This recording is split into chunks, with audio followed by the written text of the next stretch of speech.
하나님 말씀 봉독하겠습니다. 창세기 8장 20절에서 22절까지의 말씀입니다.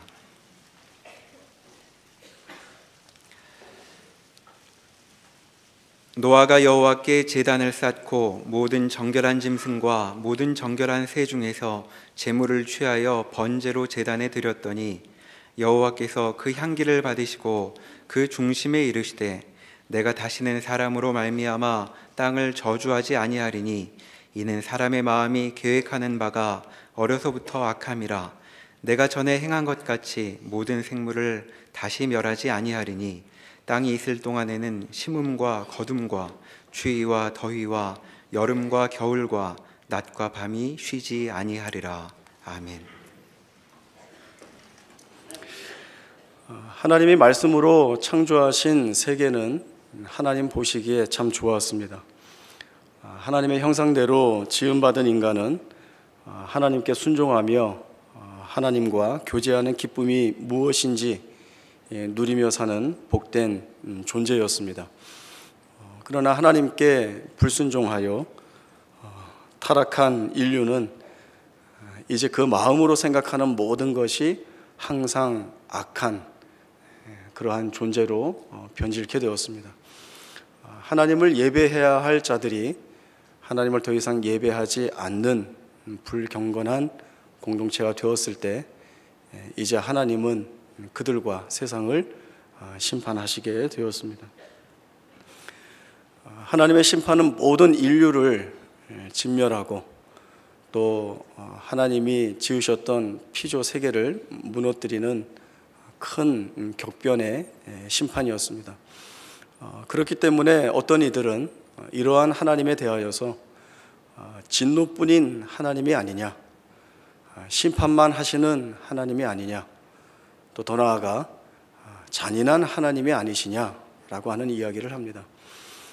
그러나 성경이 우리에게 말씀하는 바는 하나님은 진노를 더디하는 분이시고 또 은혜의 문을 끝없이 열어두심으로 인하여서 우리에게 은혜를 부어주시는 또 은혜대로 인도하시는 하나님이신 것을 우리에게 알려주셨습니다.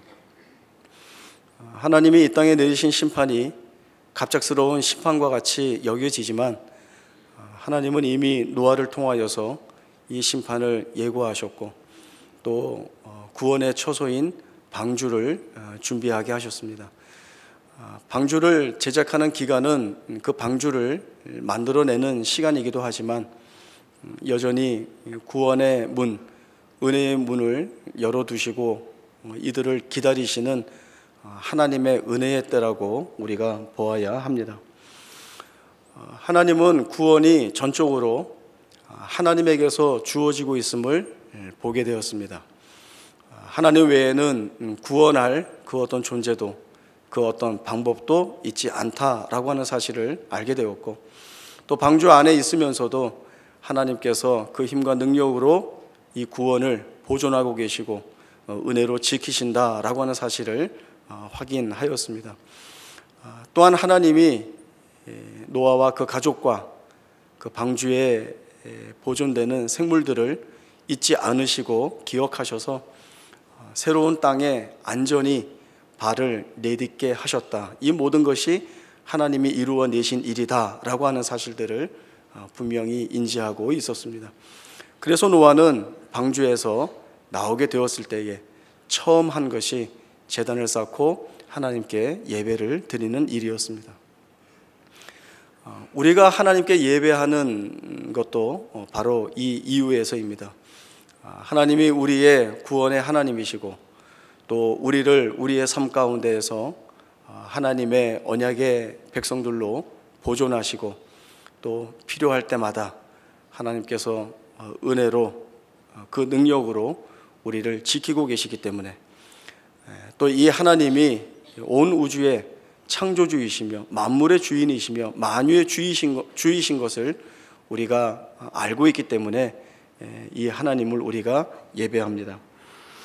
로마서 11장 36절에 보면 이는 만물이 주에게서 나오고 주로 말미암고 주에게로 돌아감이더라 라고 하는 이 짧은 한 문장이 하나님께서 온 세상을 다스리시고 그분의 손 안에 모든 것이 다 있음을 고백하는 귀한 말씀이 됩니다. 그러나 인간은 부패한 이후에 하나님을 잊기가 쉬웠습니다. 물론 우리가 말로 하나님을 경외하고 또 예배한다는 고백을 드릴 수 있고 또 말로 하는 이 고백이 하나님 앞에 흡족할 수도 있습니다. 그러나 부패한 본성을 지니고 있는 우리의 나태함과 우리의 게으름이 이 같은 경건을 끝없이 유지하게 만들지는 못합니다. 그래서 하나님의 구원을 경험하고 또 그 구원을 노래함으로 인하여서 자신의 신실함 가운데서 예배했던 믿음의 선진들의 예배의 모습들을 통하여서 우리가 그 뒤를 쫓고 있는 것입니다. 이 예배 가운데 가장 귀한 고백은 하나님이 우리의 모든 것이 되시는 하나님이시다라고 하는 사실을 잊지 않고 끝없이 고백하는 것입니다. 신명기 8장 11절에서 18절까지의 말씀을 보겠습니다. 구약성경 274쪽 신명기 8장 11절에서 18절까지의 말씀 보겠습니다. 신명기 8장 11절입니다. 내가 오늘 내게 명하는 여호와의 명령과 법도와 규례를 지키지 아니하고 내 하나님 여호와를 잊어버리지 않도록 삼갈지어다. 내가 먹어서 배부르고 아름다운 집을 짓고 거주하게 되며 또 내 소와 양이 번성하며 내 은금이 증식되며 내 소유가 다 풍부하게 될 때에 내 마음이 교만하여 내 하나님 여호와를 잊어버릴까 염려하노라. 여호와는 너를 애굽 땅 종되었던 집에서 이끌어내시고 너를 인도하여 그 광대하고 위험한 광야 곧 불뱀과 전갈이 있고 물이 없는 간주한 땅을 지나게 하셨으며 또 너를 위하여 단단한 반석에서 물을 내셨으며 내 조상들도 알지 못하던 만나를 광야에서 내게 먹이셨나니 이는 다 너를 낮추시며 너를 시험하사 마침내 내게 복을 주려 하심이었느니라. 그러나 내가 마음에 이르기를 내 능력과 내 손의 힘으로 내가 이 재물을 얻었다 말할 것이라. 내 하나님 여호와를 기억하라. 그가 내게 재물 얻을 능력을 주셨습니다. 이같이 하심은 내 조상들에게 맹세하신 언약을 오늘과 같이 이루려 하심이니라. 아멘. 모세가 이스라엘 백성들에게 가장 중요하게 말하는 것은 하나님을 잊지 말라는 것입니다. 가나안 땅을 목전에 두고 있는 이스라엘 백성들에게 가장 중요한 내용은 아마도 저 땅을 어떻게 정복할 것인가, 저 땅에 거주하는 거민들을 어떻게 내쫓을 것인가, 이것이 급박한 현안이었을 것입니다. 당장 발등에 떨어진 문제였을 것입니다. 사실 중요할 수도 있지만 그러나 모세는 이보다 더 중요한 내용을 권면을 하고 있습니다. 가나안 땅은 하나님이 이스라엘 백성들에게 주실 땅입니다. 아직 이스라엘 백성들이 그 땅을 정복하지 못하였고 이제 막 정복 전쟁을 시행해야 되는 자리에 있지만 하나님이 정하신 것을 변개 없이 분명하게 이루어내시는 하나님이신 것을 생각할 때에 가나안 땅은 아직 주어지지는 않았지만 이스라엘 백성이 소유한 땅이라고 생각하는 것이 옳습니다.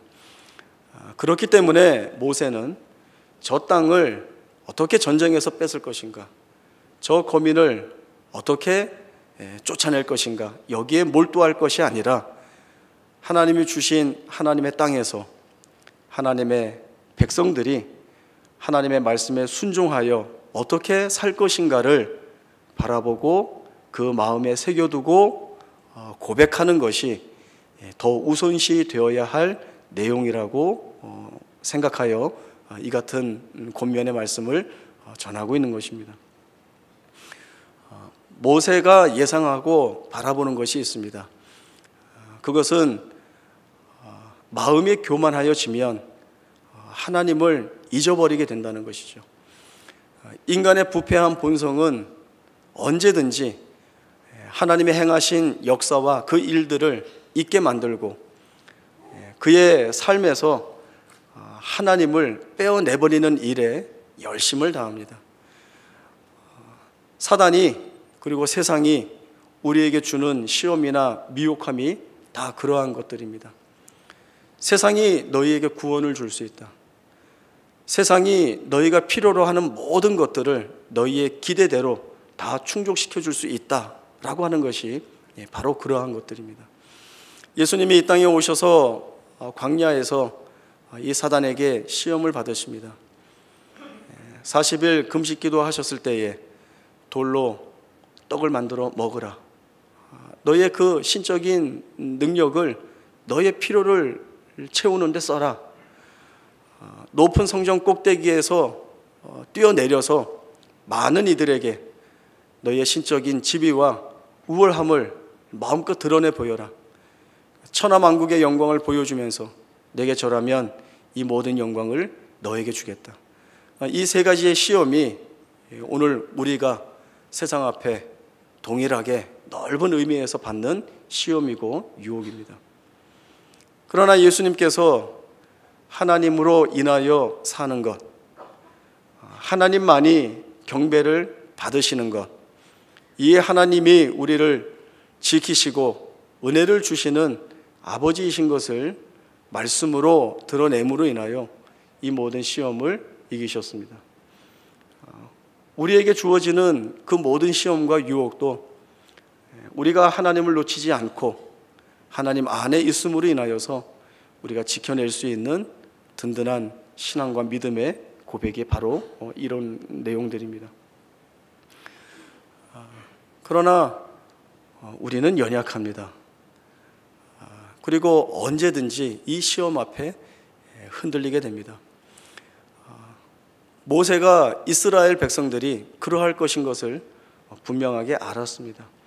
그래서 이스라엘 백성들에게 너희가 해야 할 일은, 가장 중요하게 여겨야 할 것은 하나님이 어떠한 하나님이신가를 아는 것, 이 하나님이 내 생애와 내 삶 가운데 무엇을 이루어내시고 어떻게 역사하셨으며 그 하나님의 인도하심이 오늘 내 삶을 어떠한 모양과 모습으로 만들어내셨는가를 분명하게 보는 것, 이것이 가장 중요한 것이라 했습니다.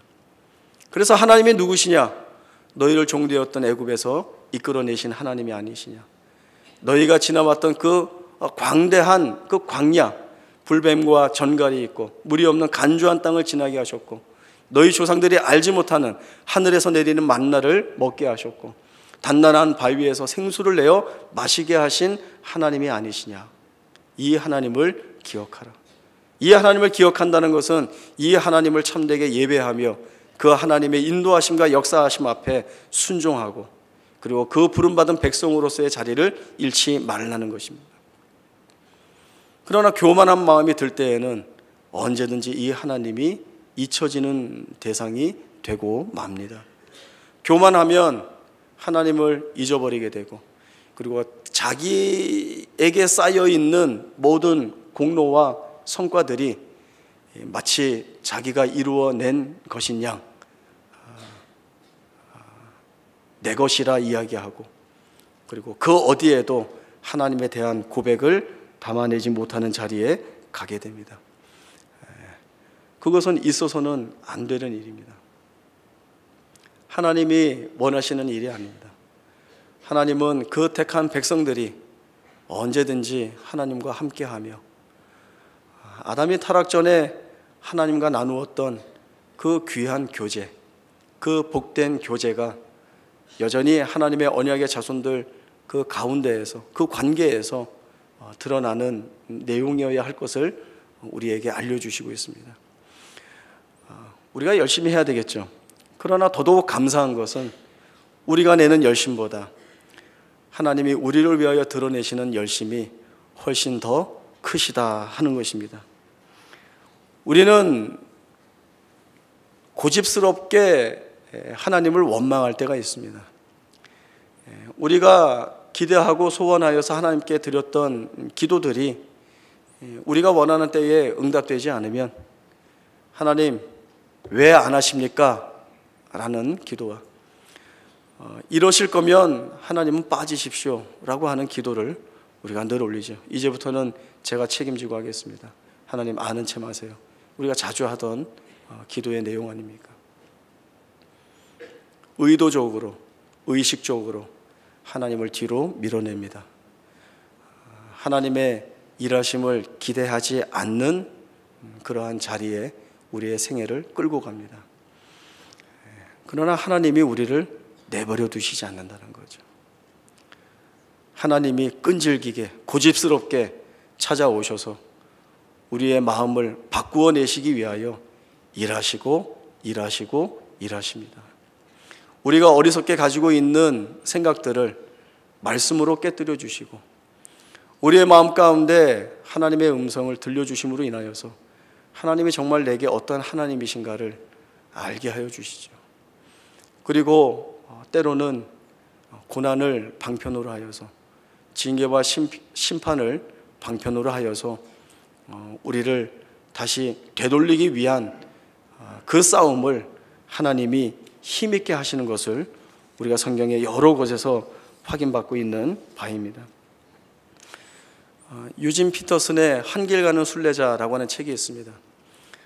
여기에 이 한 대목의 글이 있습니다. 들쑥날쑥한 이스라엘의 역사. 왜 이스라엘의 역사를 들쑥날쑥이라고 하는 말로 표현했는가 하면 이 이스라엘은 하나님의 영광을 찬송하다가 하루아침에 하나님께 원망을 토해내고 불평을 토해내고 하나님 없이 살겠다는 극악한 말을 토해내는 자들이었기 때문에 그렇습니다.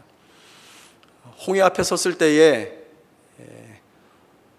우리가 매장지가 없어서 이 광야에서 죽게 하는가? 라고 하는 날선 원망을 하나님 앞에 토해냈었고 구원해 주시니까 또 즉각적으로 우리의 구원이 하나님에게서 나왔다고 찬송하고 춤을 추었습니다. 먹을 것과 마실 것이 없을 때 또 역시 하나님을 원망하고 불평하고 불만을 토해냈던 자들입니다. 그러나 이들이 이 들쑥날쑥한 모습을 보이는 가운데서도 전혀 변하지 않는 하나가 있었는데 그것은 여전히 이들은 하나님의 언약의 백성이었다라고 하는 것입니다. 하나님은 한 번도 우리에게 너희가 정결해져서 내 앞에 나와라, 너희가 순결해져서 내 앞에 나와라, 너희가 아무 문제 없을 때에 내 앞에 나와야 된다라고 말씀하신 적이 없습니다. 오히려 하나님은 우리가 가장 극악한 죄인이었을 때에, 우리가 하나님을 의도적으로 외면하고 있을 때에, 우리가 죄인일 때에, 우리가 할 것이 아무것도 없을 때에 하나님이 우리를 찾아오셨습니다. 그 찾아오신 하나님이 우리를 어떻게 대하시는가 하면 자기의 생명을 주시기까지 우리를 사랑하여 찾아오신 것이죠. 그것이 성육신이고 그것이 십자가에서의 죽으심이었습니다.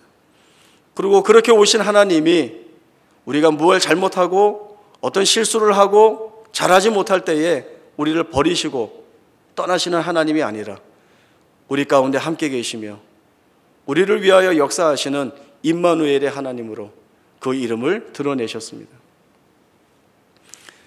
이스라엘 백성들이 출애굽하여 시내산에 이르렀을 때에 성막을 만들어서 하나님 앞에 봉헌을 했습니다. 그 성막을 봉헌할 때에 하나님의 영광이 그 성막 가운데 임재하였습니다. 모든 백성들이 너무나 두려워 떨었습니다. 하나님의 영광이 그렇게 강력하게 임재하셨던 것입니다. 이 성막 안에 있는 법궤, 언약궤가 앞으로 나아갈 때에는 단지 언약궤가 앞으로 나아가는 것이 아니라 여호와 하나님이 우리 앞서 행하신다라고 하는 선언과 선포가 있게 된 것이고, 또 이스라엘 백성들이 어느 한 곳에 머물게 될 때에는 성막을 가운데 모시고 각 지파가 나누어져서 동서남북 사면으로 배열되게 되어 있는데 이것은 하나님이 우리 가운데 우리와 함께 계시다라고 하는 의미였습니다. 그러나 이것은 의미만 있는 것이 아니라 실제로 하나님이 이스라엘 가운데 거하심으로 인하여서 그 백성과 함께 하시고 지키고 계시다라고 하는 분명한 드러냄을 보이는 하나님의 모습이 된 것입니다. 하나님이 그렇게 우리 가운데 찾아와 역사하시는 것이죠. 하나님이 우리를 떠나지 아니하시고 우리를 붙잡고 계시기 때문에 우리의 부족함이나 우리의 연약함이나 때로는 우리가 지니고 있는 공포마저도, 어려움마저도 그것은 하나의 문제로 삼지 아니하시고 오직 주께서 우리와 동행하심으로 인하여서 우리에게 부어주시는 그 힘으로, 그 능력으로 우리를 견디게 하시고 인내하게 하시고 그리고 마침내 승리하게 하시는 하나님의 이 은혜의 역사가 우리에게 있다라고 하는 사실들을 우리가 굳건하게 붙잡고 나아가야 될 우리에게 주어진 약속인 것입니다. 하나님이 이러한 하나님으로 찾아오셔서 역사하시는데 우리가 잘하는 것이나 또 우리가 이렇게 좀 그 보여야 될 어떤 그 수준의 모습이 없어서 부끄럽습니까? 또 그것 때문에 우리가 하나님을 이게 대면대면하게 만나야 되겠습니까? 하나님은 우리를 그렇게 만나시지 않습니다. 하나님이 우리에게 부어주신 귀한 자리가 있습니다. 신약성경 히브리서 4장 14절에서 16절까지의 말씀을 보겠습니다. 신약성경 356조 히브리서 4장 14절에서 16절까지의 말씀입니다. 히브리서 4장 14절입니다. 그러므로 우리에게 큰 대제사장이 계시니 승천하시니 곧 하나님의 아들 예수시라. 우리가 믿는 도리를 굳게 잡을지어다. 우리에게 있는 대제사장은 우리의 연약함을 동정하지 못하실 이가 아니요 모든 일에 우리와 똑같이 시험을 받으시니로되 죄는 없으시니라. 그러므로 우리는 긍휼하심을 받고 때를 따라 돕는 은혜를 얻기 위하여 은혜의 보좌 앞에 담대히 나아갈 것이니라. 아멘. 우리 예수님은 세 가지의 직분을 지니고 계십니다. 왕과 선지자와 제사장입니다. 왕으로서의 직분은 우리의 모든 대적을 정복하심으로 인하여서 우리를 지키시고 보호하시는 직분입니다. 선지자의 직분은 하나님의 말씀을 우리에게 주심으로 인하여서 우리로 그 말씀 앞에 복종케 하는 직분입니다. 제사장으로서의 직분은 하나님과 우리 사이에서 중보자 역할을 감당하심으로 인하여 하나님으로부터 부어지는 은혜와 은택들을 우리에게 공급하시는 직책입니다. 로마서 3장 23절에서 모든 사람이 죄를 범하였으며 하나님의 영광에 이르지 못하였다 분명하게 말씀하고 있습니다. 우리가 이 죄인이었습니다. 우리의 운명은 저주와 심판과 그리고 멸망을 받는 것이었습니다. 다른 구원의 내용들이 우리 가운데 주어지지 않는 이상 우리의 이 운명은 변하지 않는 것이었습니다. 하나님과 깨어진 이 단절된 관계가 가져다 준 결과입니다. 그러나 하나의 변화가 생겼죠. 예수님이 제사장으로서 하나님과 우리 사이에 중보자로서 찾아오신 것입니다. 하나님의 공의를 만족시키기 위하여 자기 자신을 제물로 삼으시고 그리고 그 은혜의 내용들을 우리 위에 덮어주심으로 인하여서 이제는 더 이상 우리가 죄인이 아니라 하나님 앞에 죄 없는 존재로 하나님의 택하심을 받은 언약의 자녀로 세워져 하나님이 부어주시는 그 풍성하고 부요하고 넉넉한 은혜들을 마음껏 받아 누리는 그러한 존재로 삼으셨습니다. 우리에게 주어진 복이라는 것이 바로 이 은혜의 보좌 앞에 담대히 나아가게 하시는 것입니다. 우리 16절 말씀을 같이 한번 한 목소리로 읽어보겠습니다. 히브리서 4장 16절입니다. 시작. 그러므로 우리가 긍휼하심을 받고 때를 따라 돕는 은혜를 얻기 위하여 은혜의 보좌 앞에 담대히 나아갈 것이니라. 아멘. 때를 따라 돕는 은혜를 얻기 위하여 은혜의 보좌 앞에 나아가는 것을 막을 자가 없습니다. 그리고 이 은혜의 보좌 앞에 나아가면 하나님이 우리에게 은혜를 주시죠. 이 은혜는 모든 것을 이겨내는 능력이 됩니다. 모든 것. 우리가 가지고 있는 슬픔이나 아픔이나 절망이나 공포나 억울함이나 오해받는 것이나 힘든 것이나 고통들이라 할지라도 이 은혜의 보좌 앞에 나아가 얻는 은혜로 말미암아 이 모든 것들이 다 해결을 받습니다. 이사야 49장 15절에 보시면 여인이 어찌 그 젖먹는 자식을 잊겠으며 자기 태에서 난 아들을 긍휼히 여기지 않겠느냐. 그러나 그들은 혹시 잊을지라도 나는 너를 잊지 않는다. 분명히 우리 주님 말씀해 주셨습니다.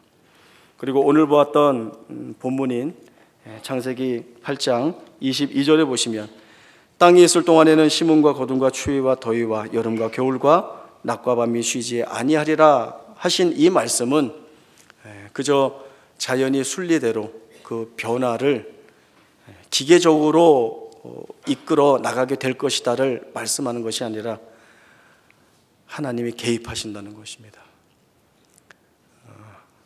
하나님이 이 세상에 우리의 삶 가운데 개입하심으로 인하여서 우리가 심음과 거둠과 추위와 더위와 여름과 겨울과 낮과 밤이 쉬지 않고 바뀌는 그 모양과 그 모습을 볼 때마다 하나님이 우리 가운데 함께하여 주시고 하나님이 열심히 일하고 계시고 나를 위하여 역사하여 계시고 또 우리의 서야 할 또 누려야 할 그 복된 지위를 허락하심으로 인하여서 하나님과 우리 하나로 묶으시고 그리고 우리로 하여금 우리가 살아가면서 겪는 그 어떤 일들이라 할지라도 그것들이 우리를 무너뜨리지 못하고 오히려 그 가운데에서 하나님의 그 위대하심을 경외하고 찬송케 하는 그 은혜가 우리 가운데 있다라고 하는 것을 증거로 말씀하고 있습니다. 하나님이 우리를 지키십니다. 그리고 하나님이 우리를 위하여 싸우십니다. 두려워할 것이 없습니다. 그래서 우리는 이 하나님을 열심히 예배하지 않을 수 없는 것입니다. 우리의 예배를 기뻐 받으시는 하나님, 그 하나님 앞에 온전히 서서 믿음과 귀한 신앙의 고백들을 올려드리고 하나님과 동행하여 승리하는 삶을 살아갈 수 있는 우리 모두가 되기를 바랍니다. 기도하겠습니다. 하나님 아버지 은혜를 감사합니다.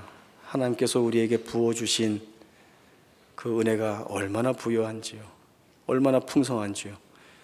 우리의 못나고 극악하고 죄인인 모든 것들을 다 덮으시고 하나님의 자녀로 삼으시고 늘 은혜의 보좌 앞에 나와 긍휼하심을 입고 은혜를 입어 하나님 앞에 승리하는 존재로 세워주시니 감사합니다. 복된 존재로 세우셨으니 넉넉히 누리게 하시고 우리가 주 앞에서 마땅히 해야 할 믿음과 순종의 결단이 있게 하여 주셔서 하나님으로 인하여 사는 이 존재가 얼마나 복되며 얼마나 귀하며 그리고 얼마나 자랑스러운가를 우리의 삶으로 드러내고 증거할 수 있는 우리 모두의 생애가 되게 하여 주옵소서. 거룩하신 예수님의 이름으로 기도하옵나이다. 아멘.